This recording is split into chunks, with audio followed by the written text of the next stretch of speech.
के वचन में आप दिखाई दोगे, जब परमेश्वर के स्वभाव में आप दिखना शुरू हो जाओगे, दिखने लगोगे, तो ध्यान से सुनो, आपको ये नहीं कहना मैं बहुत बढ़ जाऊंगा, आपको बढ़ना ही है। आपका बल, वहां पे भी कोई आपके बल की जरूरत नहीं है। परमेश्वर अपनी शक्ति से, परमेश्वर अपने बड़े बल के द्वारा आपको चलाना शुरू करेंगे और आपके लिए मार्ग खोलना शुरू करेंगे। आमीन। देखो यहां पर कितनी अच्छी बात लिखी, अपनी इच्छा से कहीं अधिक सुरक्षित रखें वर्ड ऑफ गॉड को। परमेश्वर के वचन को यदि आपने सुरक्षित रखा, इसलिए प्रभु कहता है ज्यादा बकबक नहीं करें, ज्यादा व्यर्थ बातें नहीं बोलें। जब आप कहीं भीड़ में हो, जब कहीं आप कहीं भी अगर आप हो, तो आप ज्यादा व्यर्थ बात नहीं बोलें। मतलब अगर आपने व्यर्थ बातें बोली, ज्यादा का बात छोड़ो, अगर आपने व्यर्थ बातें बोली तो आप अपने जीवन के अच्छे अवसर को गंवा देते हो। आप अपने जीवन के अच्छे उन वस्तुओं को जो आपके लिए परमेश्वर ने तैयार करके रखा है, आप उनको गंवा देते हो। इसलिए मसीही लोग जो बोलते हैं सोच कर बोलते हैं, और जो बोलना है वो व्यर्थ बातें नहीं, वो सटीक और परमेश्वर से, उसके स्वभाव से जुड़ी हुई बातें बोलेंगे, जिससे कि उनका जीवन में कुछ चीज खोए नहीं, परंतु सब कुछ बना रहे। आपको हर बातें तुरंत नहीं बोलना चाहिए।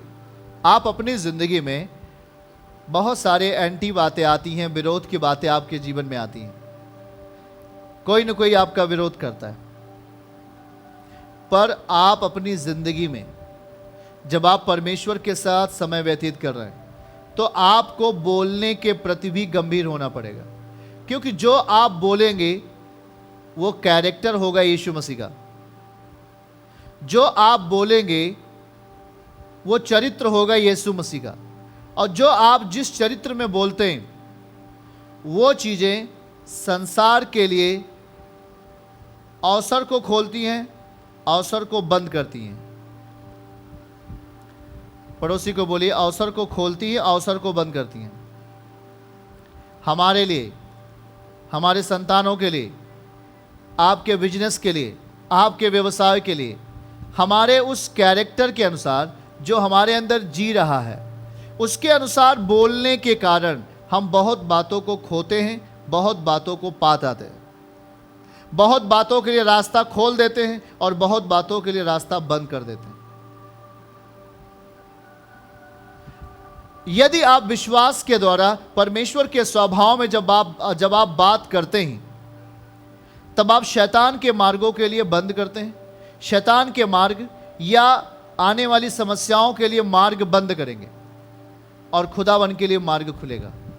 जब आप अच्छी बातों को लेकर परमेश्वर के स्वभाव में बात करेंगे, और आप जहां भी बात करें वहां यह हमेशा याद रखें कि हमसे किसी तरीके से संसारिकतावादी बात हमारे मुख से ना निकले, क्योंकि इंसान मुख के द्वारा ही अपने जीवन को, मतलब बोलने के आधार पर ही आप अपने जीवन को सही मायने में पाओगे, बोलने के आधार पर ही आप अपने जीवन को एक स्थान पे पाओगे।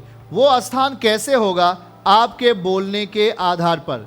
इसलिए प्रियजनों, भाई और बहनों, अगर आप वचन को सीख रहे हो इस समय, तो इस बात को नोट करो, हमारा बोलना हमारे जीवन के मकसद को तय करेगा।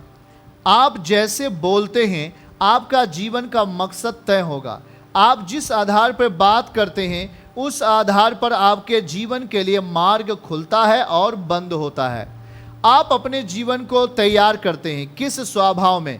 इसलिए आज यहाँ पर हम इस वचन को आपको जब पढ़ा रहे हैं, तो देखिए क्या लिखा हुआ है। लिखा है कि मैं, आयुब 23:12 में, कि मैं उसकी आज्ञा का पालन करने से नहीं हटा। मतलब आपको पीछे हटाने का लोग प्रयास करेगा, आपको खुदावन की आज्ञा ना मानने से, मतलब वो चाहेगा कि शैतान आप खुदा की आज्ञा ना माने, परमेश्वर की आज्ञा को तोड़ दें और आप गलत चीज़ों को मनन करें, गलत चीज़ों को अपने जीवन में करें। और जब जो चीज़ें गलत चीज़ें होती हैं, तो वो चीज़ें आपके जीवन से शुरुआत होंगी। ऐसा नहीं है कि कोई एक भाई है, कोई चोरी करता है तो वो दूसरों को चोरी तो कर लिया और सोचता है मेरी भलाई हो जाएगी। ऐसा नहीं है। अगर वो चोरी के स्वभाव में है, वो चोर है और वो उसी जीवन में जी रहा है, तो वो अपने जीवन से बहुत कुछ खो रहा है। या हम कहेंगे उसके पीछे कौन है? मृत्यु है।